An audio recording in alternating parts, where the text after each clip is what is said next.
monitoring, you are recording. Okay, you are good to go.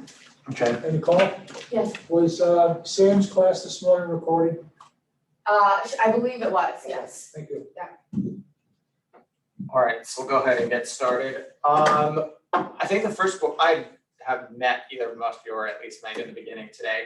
Have you, anyone uses this tool regularly? Regularly, no. Okay, oh, you've never used it yet? Oh, okay, so that's exciting. I'm not sure yet. You've never used it? I'm not sure. Oh, I okay. did without All right. knowing. So my favorite part of this is when you tell someone you're a realtor, what's the first thing they say? Usually. Oh wait, well, yeah, maybe now, but usually they say, "Oh, how's the market?" So for me, I use this tool essentially strictly to be able to answer that question, and then beyond there, I do use this for every open house, every showing, and all listing presentations. So we'll get into playing around with it a bit, and then hopefully ask me questions, because otherwise it's going to just be really quick. I think the first part, though, obviously, is just how do you get in and access it. Nicole says the best way to do it is go to your mykw.kw.com. So Kim, are you able to track us with that? You can give me a thumbs up if that works. I'm gonna try to get in. Okay. It's MyKW, it's been a long time. So if you go to mykw.kw.com, it is going to ask for your login. So you hopefully all know that. But then if you scroll to the bottom, you're going to see the Market Center intranet. So you click on 373. And then it's going to load.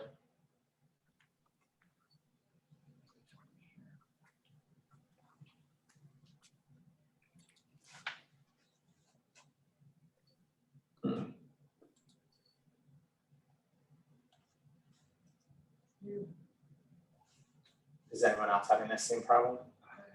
I've seen it before, but I'm good today. Okay, let me see if I can get.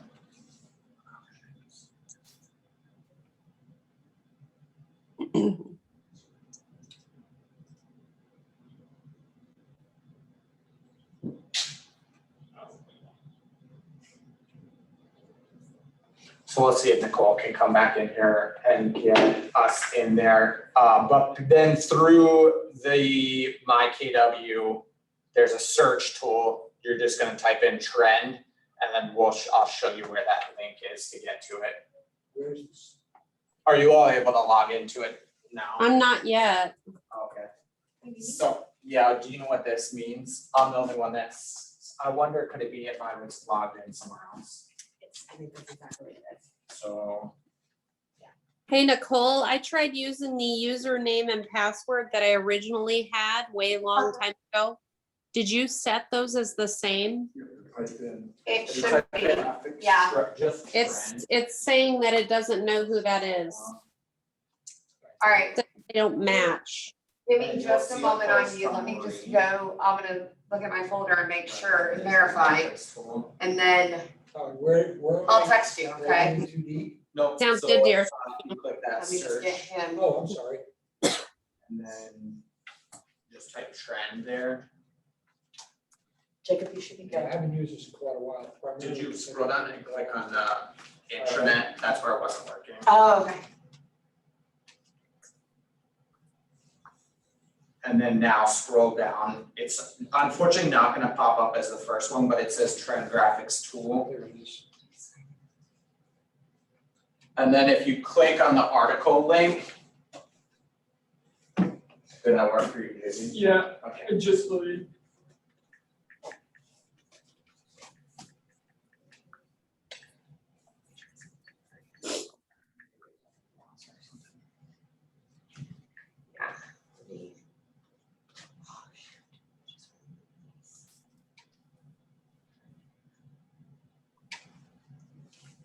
And then did that take you off to that main page? I think I'm so. gonna get a little ahead of stuff. Is there a way we can post this information directly to command?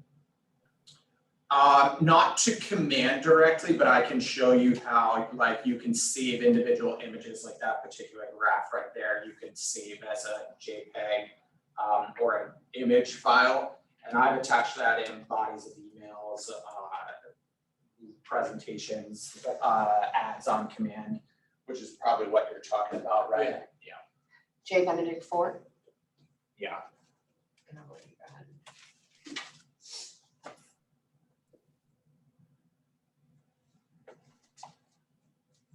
And Kim, were you able to get in there?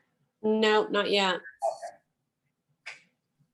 I have an original login from when I was with KW in Colorado, but I haven't been there in over a year. And I think Nicole was gonna try and put all my same settings in, but it's not, it's not letting me.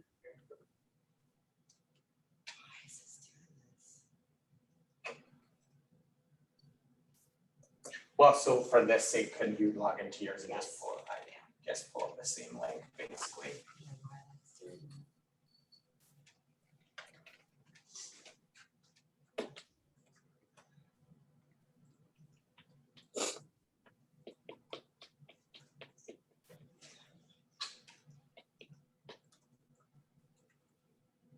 So I'll keep going. There are 5 charts there, and you can use those. I mean, there's a variety of different scripts there, especially in this market. Using it for both sellers and buyers are huge conversation points, and especially people who are visual. Like I'm the type of person that looks at that and it's giving you statistics and it's visual, and I can say, oh, very clearly, I'm not going to go in and put in an offer of 40,000 below when everything's listing for 100 or 104%. Yep, they've all gotten in. Okay, great.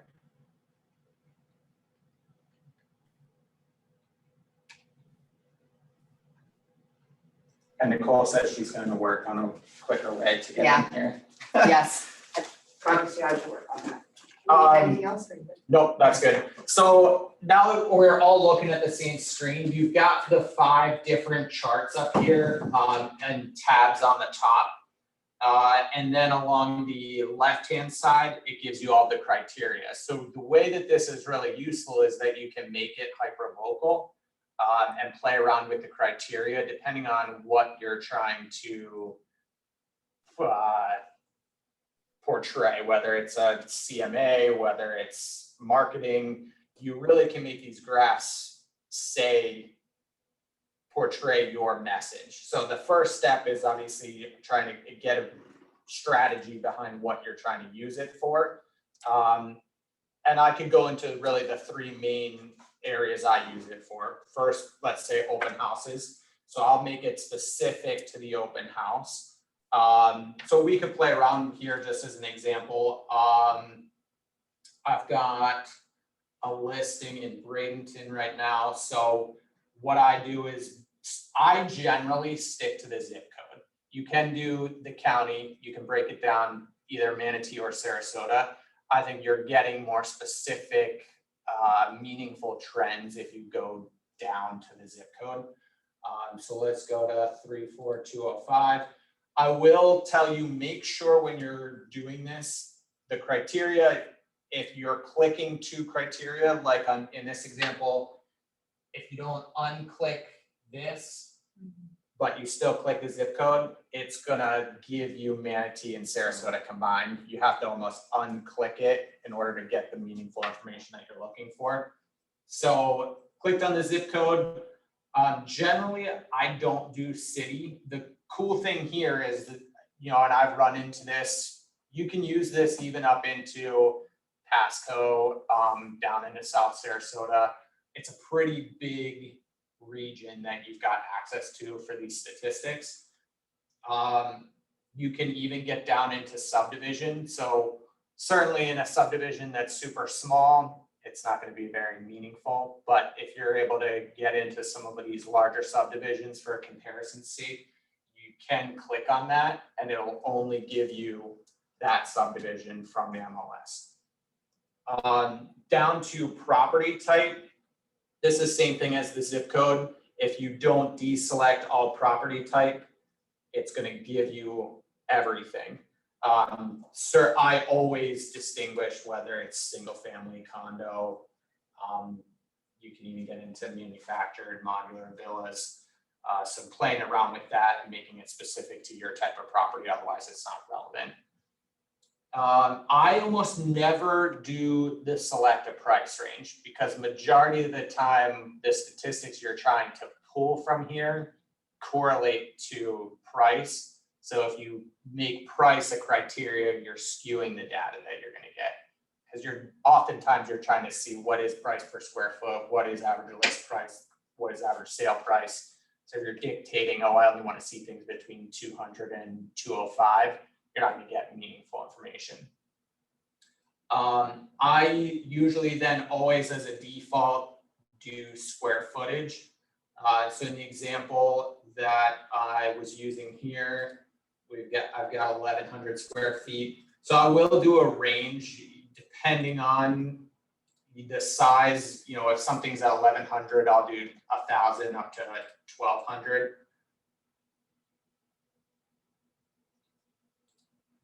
And then click on show chart.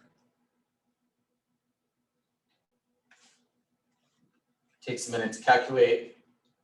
One thing I almost always do on this first graph, particularly in this market, has been changing from not just for sale, sold, and pending, but it also can give you the new listings in each month. So I click on that. I find that is particularly relevant in talking with sellers, because right now the lead and lag indicators, with the lead indicators being new listings, are pretty much always below the pendings. So it's just showing that we are still in that deep sellers market. When I'm having the conversations, and again, I print this out, bring these to an open house. This I always say is just the summary page. This shows you how many for sale, how many are sold, pendings, and new listings within a given month. And you've got the 15-month summary there. Second one is average price per square foot.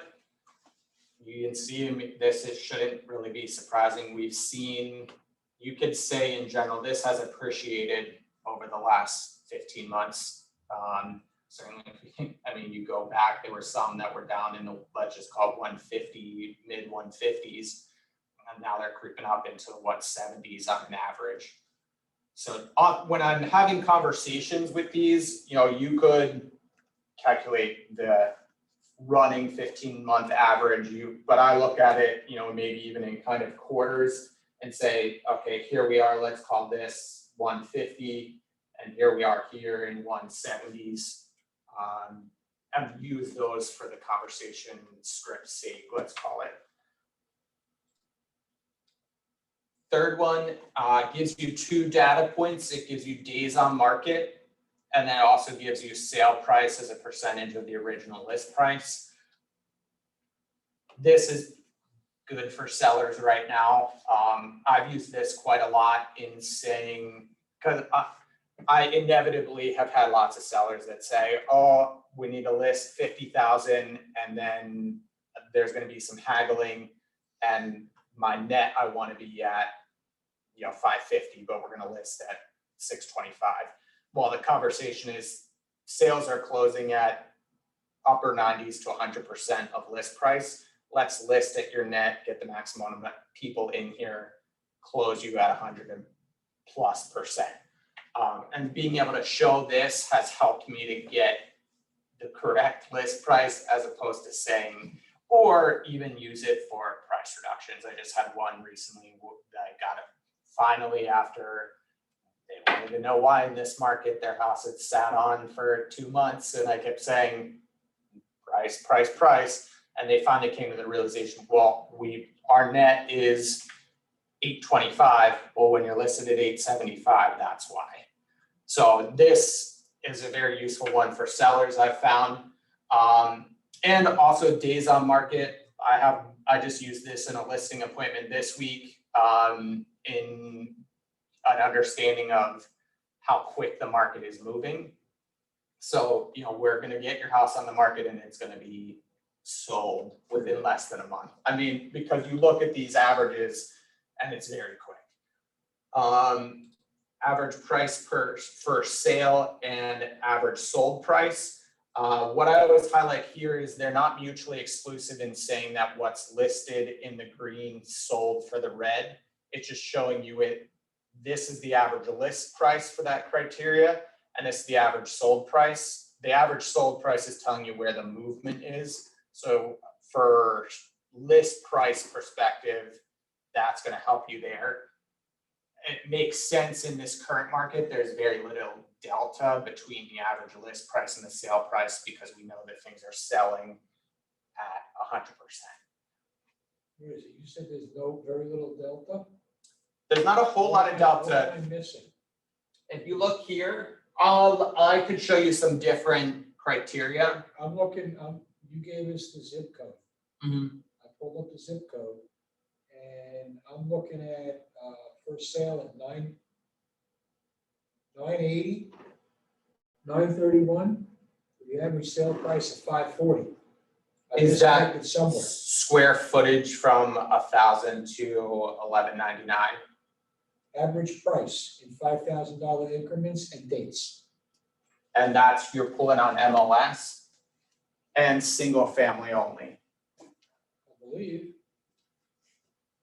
Maybe you did intake one of the box.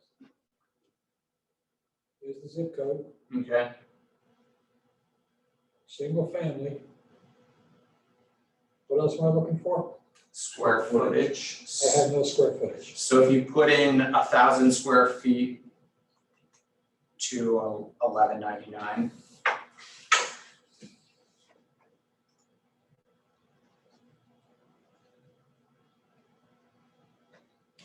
So that piece I was probably missing. that actually is a good example though, because if you keep the criteria broad like that, you saw how there was a big delta on this. Okay, now mine looks like yours. Okay. And that though, like I said, is a good example because if you look here, there's not much difference between the average list price and the average sold price because there isn't a big difference. We were very specific. When you plug in you're not very hyper local, not very specific, you saw there was a big delta and that just shows you there's a wide range of types of property in that broader Not zip being code. granular enough. Yep. And unfortunately, when we do it the cool thing is that the tool lets you get very granular. And that's the value of it. Because otherwise, if you're just looking at a zip code, we know here you can have a wide range. Then the last one is months of inventory. And again, as this shouldn't be surprising to anyone in here, I mean, everything has just dropped. And as you play around with different, whether it's zip code, different size homes, on average, what I've found is since April 2020, across all price points, inventory just plummeted. And we've been in a pretty deep seller's market across the board. And this shows that. Oh, that's okay. Any questions on any of this? Yes. Okay. Given today that the market is so far upside down, all right, and this thing is taking a look at a year and a half, 2 years, okay? How do we bring that to what we're dealing with today? If I'm explaining that properly. Yeah. Okay. Maybe go a little bit deeper there. I'm not sure I understand. Okay. Like in other words, you're saying. Compared to last month to this month?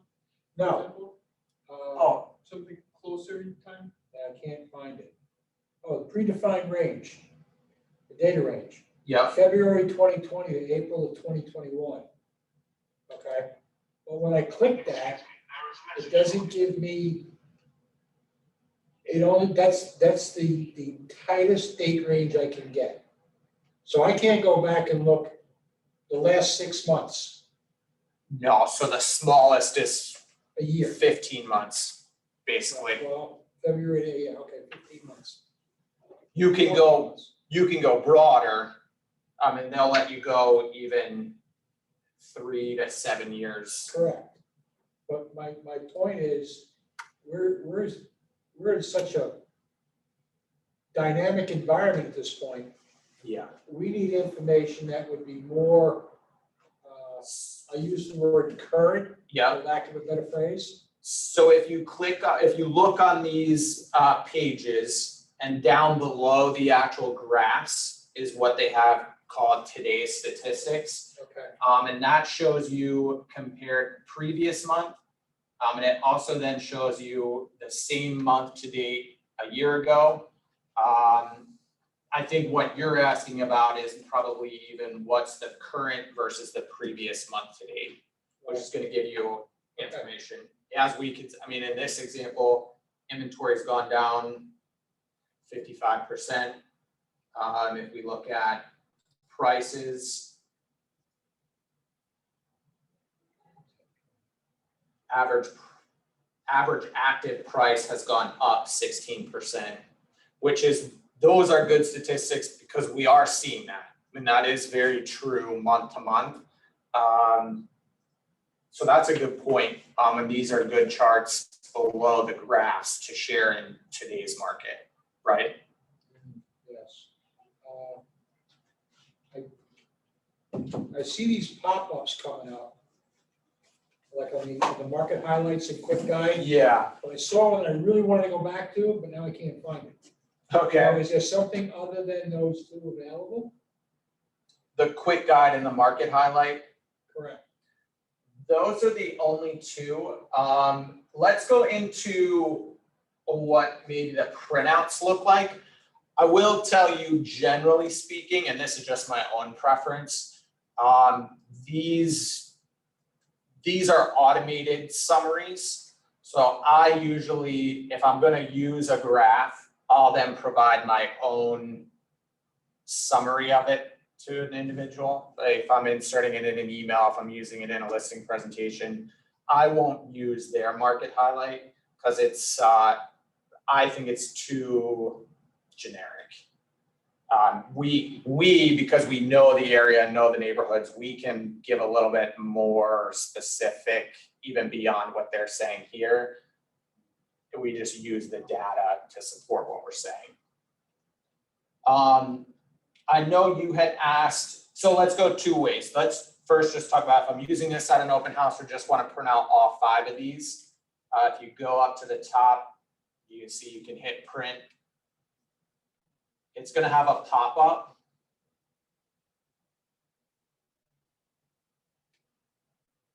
And you are going to have to select which of the graphs you want to print.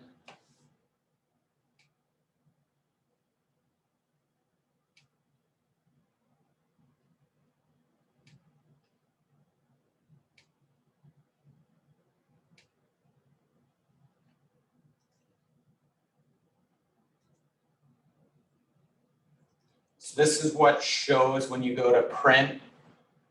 Along the left-hand side there, if you don't select any of these checkboxes, it won't print anything for you. So you just have to go and actually click these. It'll automatically default to what you were viewing, with the exception of, like I had told you, the very first one, I always add in the sold pending new listings. So usually I have to go down and click that one as opposed to the top one of just for sale versus sold. But you could play around with these again if you had varied strategies on what your message was. You could get different graphs to print for all of these. And then at the bottom, we just kind of talked about this. You can include the market highlight, and that'll give it for every single one of those graphs. And then we're already seeing the data table and the percent change table. So in this market, I've been including the percent change summary table, because again, that's the actual day-to-day, month-to-month changes, which are very relevant right now. And then if you just go to create report, it'll pop up as a PDF. And this is what the printout would look like.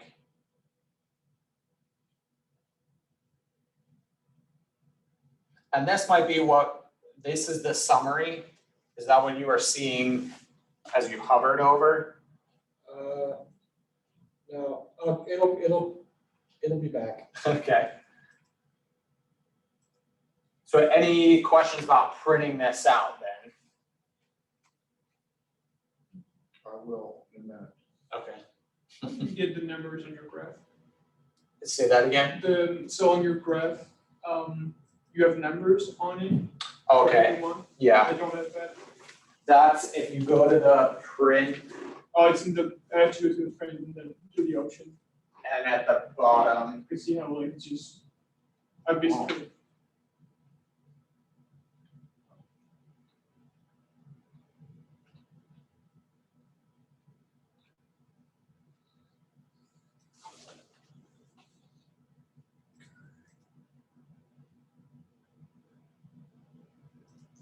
so I thought you were talking about that. Oh, and I was wondering, like here, you know, like you Yes, had the, like Um, number, I do not. I mean, it must be a So- setting of some sort. Yeah, there is, I can see. It's not in the criteria for sure.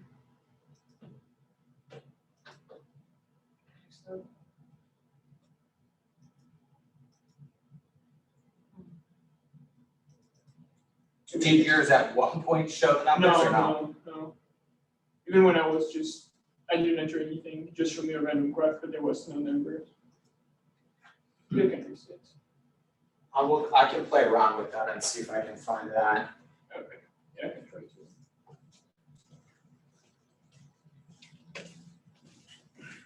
Oh, nice back.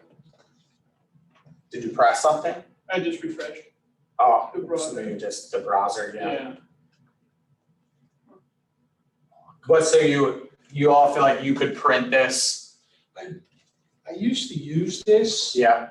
but I got away from it a long time ago. And to be honest with you, I've forgotten how powerful it can be. Yeah.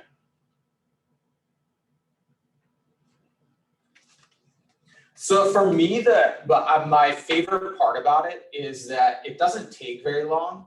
So like, yeah, I had basically done a pre-listing appointment with this couple.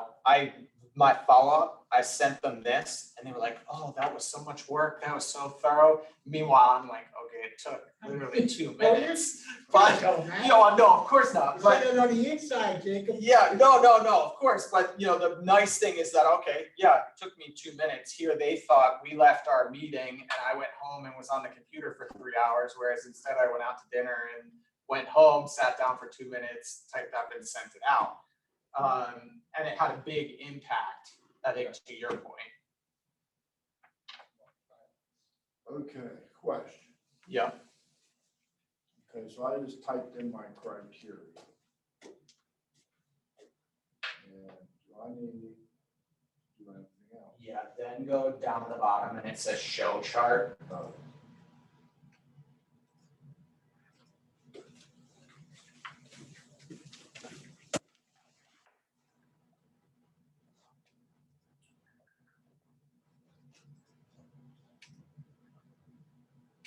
It's blank. It takes a little bit. Oh.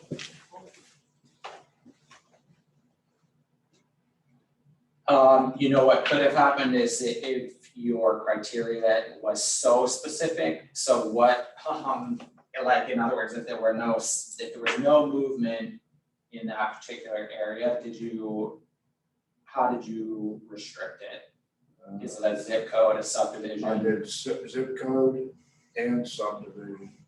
So sometimes, especially right now, if there has been no movement in the subdivision, then the data is going to be all zeros. Click off the subdivision.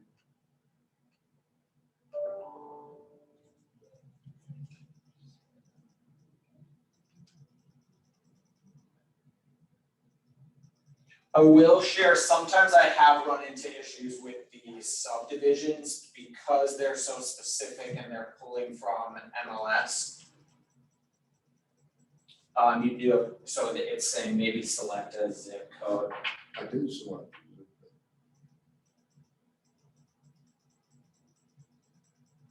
Don't know why.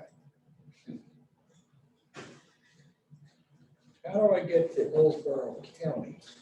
If you go to this one, it's gonna be broader, but on the very top one where it says My Florida Regional, if you select down, one more up, the next drop down, Oh, up here. and then the Tampa region, and then it's gonna let you select, it'll pop up either zip There it is. county. And just make sure you deselect Pasco.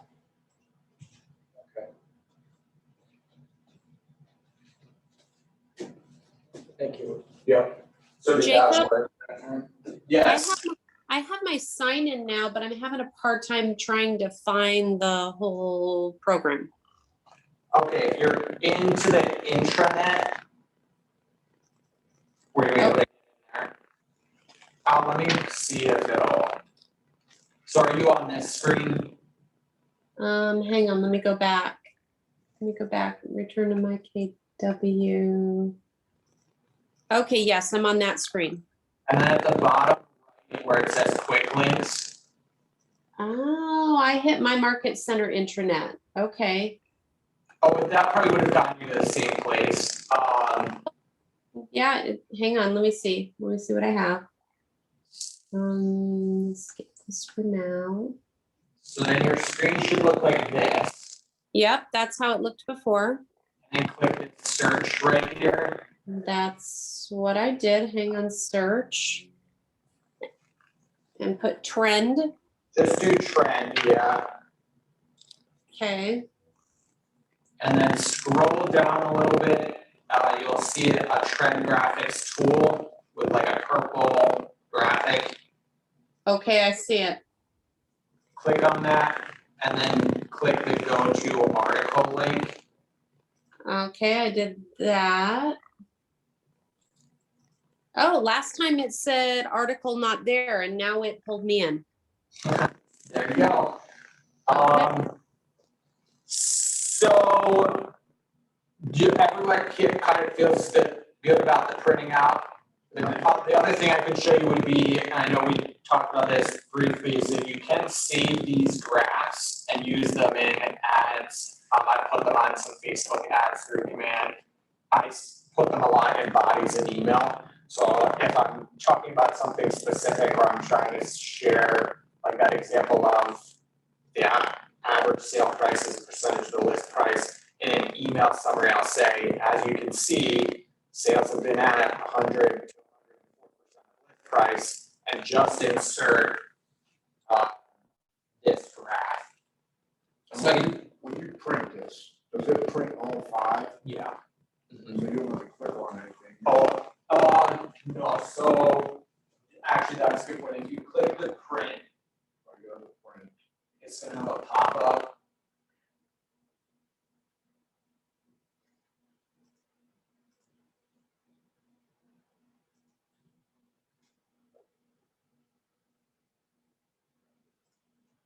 Oh, I have to do the same up here on this one, so actually if you click on that, This. yep. And Continue block. if you click the allow for that website. And do it again.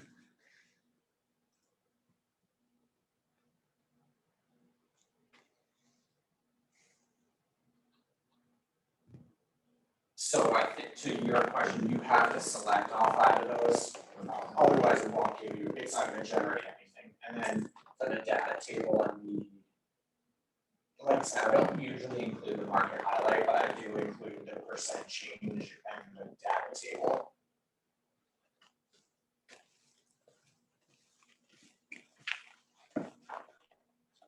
And today's stats. Yeah. Because again, that's showing you the there are some significant changes between what we're seeing right now, month to month. Yeah, I went on a listing appointment April 21st, and they needed 2 weeks to get things ready. The listing agreement said 340, but I went back 2 weeks later, we raised it to 350 because May, the prices increased by 3%. Yeah. And we ended up pending at 388. Yeah, I'm not surprised. It's crazy. Okay, it says, when I'm going to create a report, some of the information you entered is missing or invalid. Oh, dumbass, forgot to click the things. He meant that about himself, not you. Just want to be clear. Oh, so you can't click them all, you can only click one at a time. Oh, you can click them all. Oh, yeah, so that is just saying it would jumble around like that first graph that shows for sale, the summary of the market, let's call it. You can't show, that would give you like 10 of the same. This is just asking how you want that data to look visually in this example. It's variations of one chart. Okay.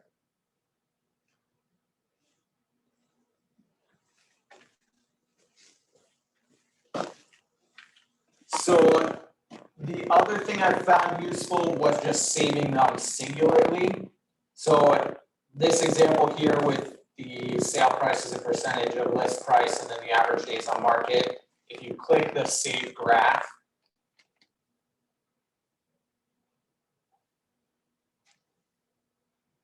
you can select the format, so you can do a JPEG, PNG. Admittedly, I'm not that techie that I know what a TIFF or SVG is, but usually if you're uploading on either Facebook and an email, you can use the PNG or the JPEG, and both those will go into command as well. So if you click that, hit save graph, it'll then download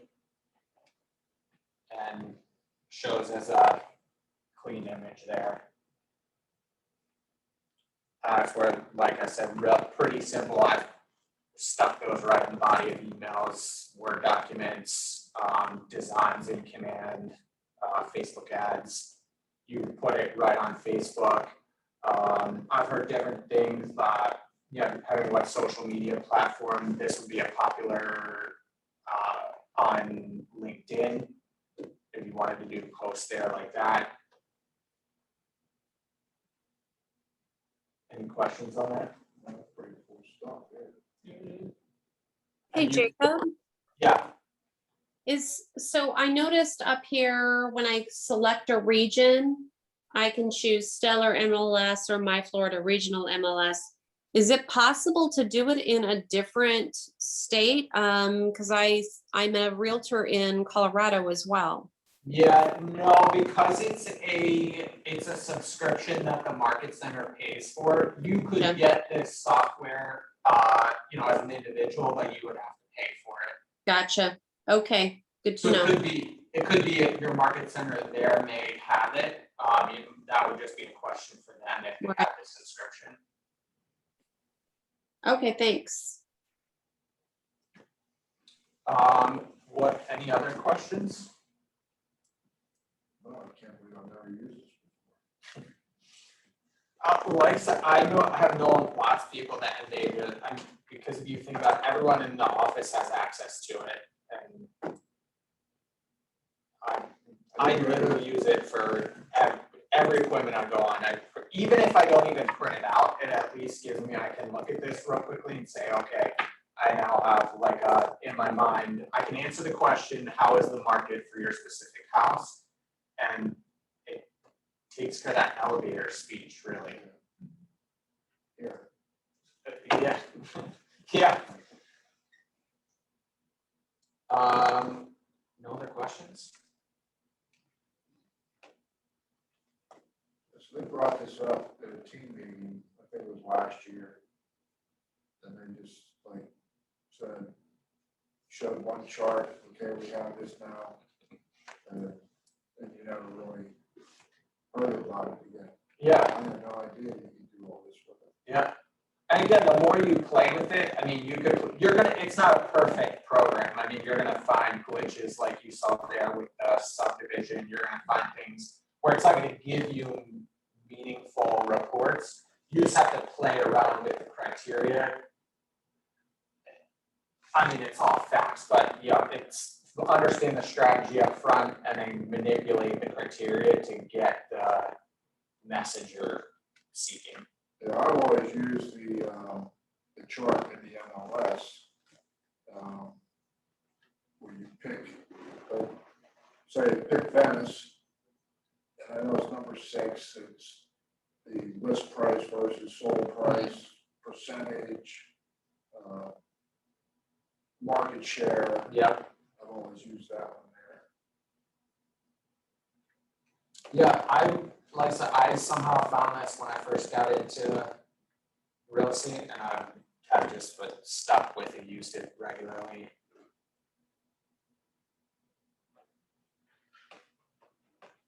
And again, you can get real specific.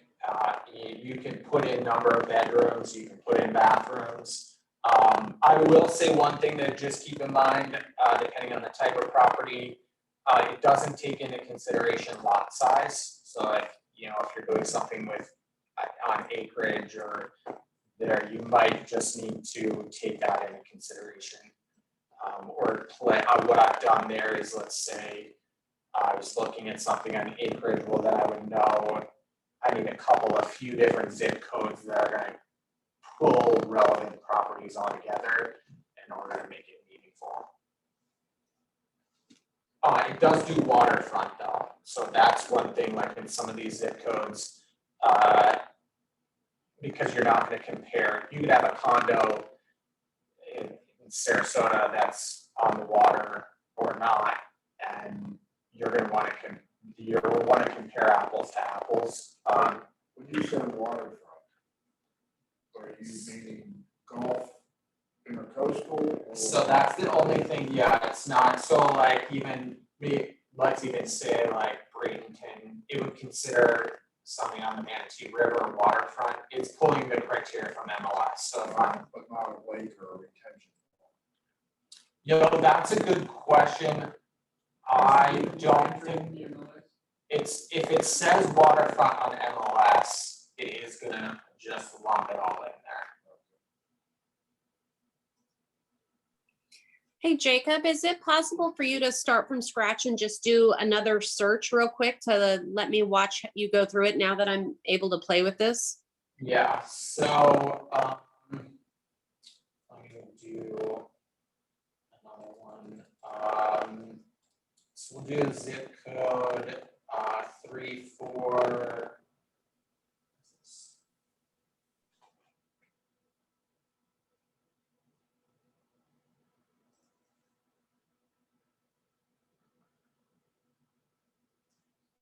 We'll just do it random. We'll do 342.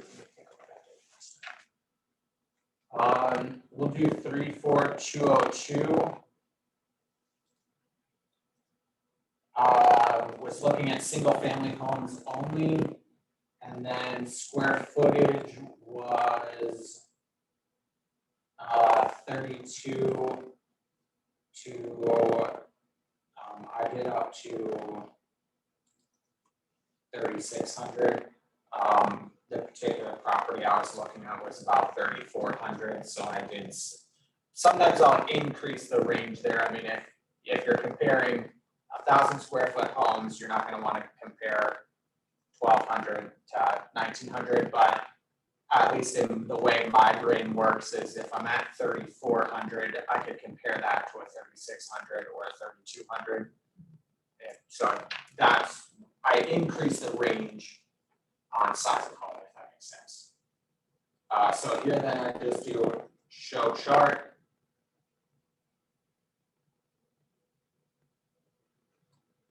then this brings you to, again, first one, basically just a summary. Second one, price per square foot. Average days on market, and then sale price as a percentage of original list price. Average price per sale and sold, and then months of inventory. Did that help show you just how to run that real quick? Yes, that was fabulous. Thank you very much. It kind of, I mean, I kind of thought I had it, but you tied it all together. And like I said, you really just have to play with it by property.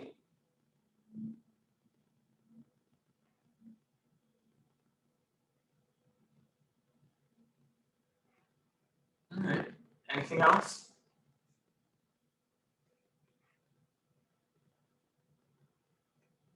That's all I got. Okay, that was good. Yeah, it's pretty good. All right, Ken, so we're gonna turn the recording off. If you have any other questions, let us know. I lost you. Thank you, Jacob. This is very helpful, especially since how I'm new here. Yeah, no, absolutely. We'll see you later. Thank you. Yep.